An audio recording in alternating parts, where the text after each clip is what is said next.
ఎందుకు టీఆర్ఎస్ పార్టీకి ఇట్లాంటి పరిస్థితి వచ్చింది? రామూర్తి గారు, గుడ్ ఈవినింగ్. గుడ్ ఈవినింగ్ అండి. Yeah, very good evening. KCR తర్వాత కేటీఆర్ ఉండొచ్చు, హరీష్ రావు ఉండొచ్చు, కవిత ఉండొచ్చు, సంతోష్ రావు ఉండొచ్చు, బట్ వాళ్ళ కుటుంబ సభ్యులు. కమింగ్ టు పార్టీ లైన్లో చూసుకుంటే గనక కేసీఆర్ తర్వాత మళ్ళీ అంతటి strongest face K Keshava Rao. Rajya Sabha సభ్యుడు కూడా మంచి అవకాశాలు కూడా ఇవ్వడం జరిగింది. ఆయనతో పాటు ఆయన కూతురు గద్వాల విజయలక్ష్మి ప్రస్తుతానికి జిహెచ్ఎంసీ మేయర్గా ఉన్నారు. హైదరాబాద్లో చాలా కీలకమైనటువంటి నాయకులు, తెలంగాణలో బలమైనటువంటి నాయకులు, కేసీఆర్కు అత్యంత దగ్గరి సన్నిహితులు, నెంబర్ 2గా ఉన్నటువంటి నాయకులు. ఇట్లాంటి నాయకులు పార్టీని వదిలి వెళ్ళడం, ఇమ్మీడియట్గా డెసిషన్స్ తీసుకుంటూ ఉండడం.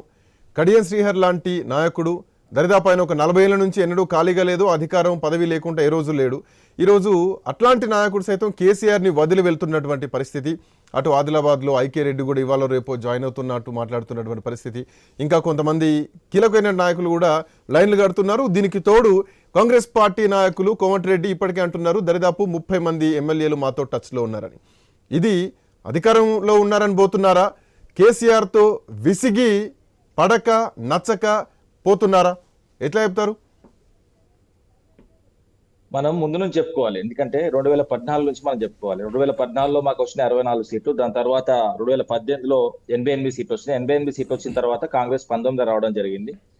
దాని తర్వాత వాళ్ళు ఏంటంటే అక్కడ ఉంటే వాళ్ళకు నిధులు రావన్న ఉద్దేశంతో పార్టీ చేంజ్ అయ్యి మా పార్టీలో చేయడం జరిగింది. ఎందుకంటే ఇప్పుడు వస్తున్న ఆరోపణలు కూడా మేము సమానం చెప్పాలి. ఎందుకంటే మేము ఎవరిని కూడా లాగలేదు, మేము వాళ్ళకే వాళ్ళు వచ్చి జాయిన్ అయ్యారు. మేము ఏదో పార్టీని నామరూపాలు లేకుండా చేస్తామని కూడా మేము ఎక్కడ కూడా అనలేదు. మేము ఒకనొక సందర్భంలో కాంగ్రెస్ సోనియా గాంధీని కూడా మా అసెంబ్లీలో పోయిన రోజులు కూడా ఉన్నాయి. మీరు ఎవరిని లాగలేదు. ఆ రోజు కాంగ్రెస్ పార్టీ నుంచి మీ పార్టీలోకి వస్తే మీరు ఎవరిని లాగలేదు. బట్ ప్రతిపక్షం అనేది మాత్రం లేకుండా చేయడంలో కేసీఆర్ సిద్ధహస్తుడు, ఆయన చాణక్యత పనిచేసింది అన్నది ప్రధానమైంది. అయితే ఉద్యమకారులకు అవకాశం ఇవ్వలేదు, ప్రతిపక్షంలో ఉన్న వాళ్ళని తీసుకొచ్చి టీఆర్ఎస్ పార్టీలో కలుపుకున్నారు. ఇక్కడ అన్యాయం జరిగింది ఉద్యమకారులకు కదా. చెప్తా ఏంటంటే ఇప్పుడు నీళ్లు నిధులు నియామకాల మీద అప్పుడు మనం కొట్లాడి తెలంగాణ తీసుకున్నాం. ఇప్పుడు ఏంటంటే ఇప్పుడున్న పరిస్థితుల్లో ఏం జరుగుతుందంటే అధికారం కోసం, పదవుల కోసం కొట్లాడ జరుగుతుంది. ప్రజలను తప్పుదో పట్టిస్తున్నారు. ఇక్కడ ఏం జరుగుతుందంటే అసలు విషయం ఇప్పుడు నీళ్లు గాని నిధులు గాని ఇవన్నీ పక్కకు పెట్టేసి ఓన్లీ పదవి లేకుంటే అరక్షణం ఉండట్లేదు.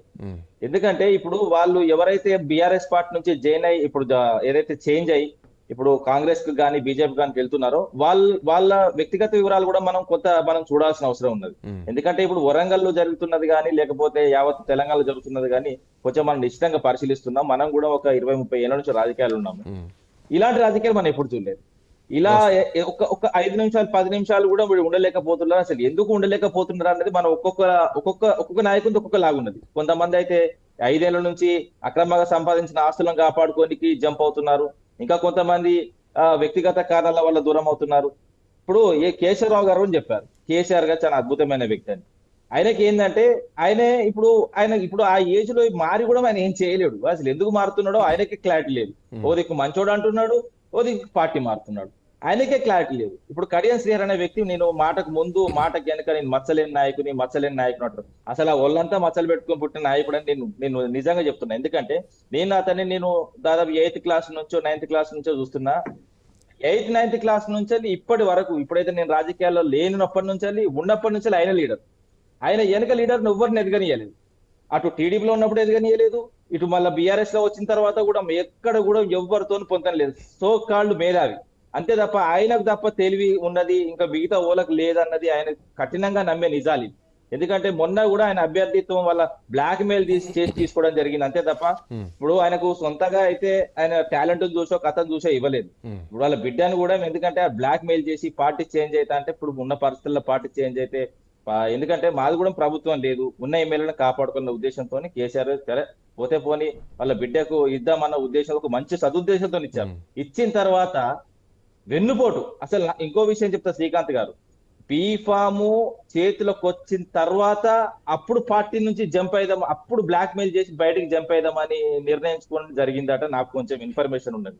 ఎందుకంటే మరీ దగ్గరకు వచ్చిన తర్వాత ఇది ఏంటంటే ఇది చిన్న కుట్ర కాదండి.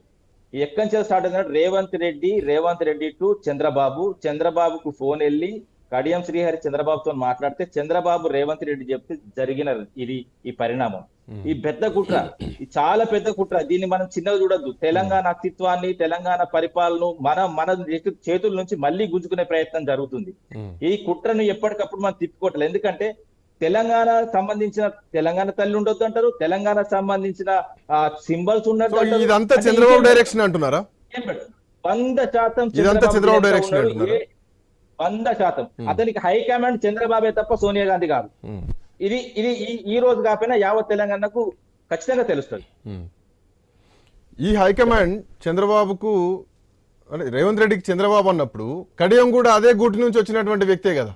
సో గర్వాపసి లాగా వెళ్ళిపోతున్నా. ఇంకొక పాయింట్ ఏంటంటే శ్రీకాంత్ గారు నేనేమంటున్నా, ఆయన కడియం శ్రీహరి విషయానికి వస్తే ఉప ముఖ్యమంత్రిగా అవకాశం ఇచ్చారు, ఎంపీగా అవకాశం ఇచ్చారు, ఎమ్మెల్యేగా అవకాశం ఇచ్చారు.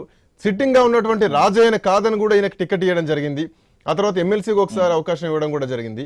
ప్రస్తుతానికి సిట్టింగ్ గా ఉన్నారు. అధికారంలో లేకపోవడం ఏం లేదు, అధికారంలో ఉన్నారు. మేబీ ప్రోటోకాల్ ప్రాబ్లం ఏమైనా ఉంటే ఉండొచ్చేమో. అధికారంలో కాంగ్రెస్ ఉంది కాబట్టి వీళ్ళు ప్రతిపక్షంలో ఉన్నారు కాబట్టి. కానీ కేసీఆర్ వ్యవహార శైలి నచ్చకనే అందరూ వెళ్ళిపోతున్నారు అన్నది ఇంకో కోణంలో వినిపిస్తోంది.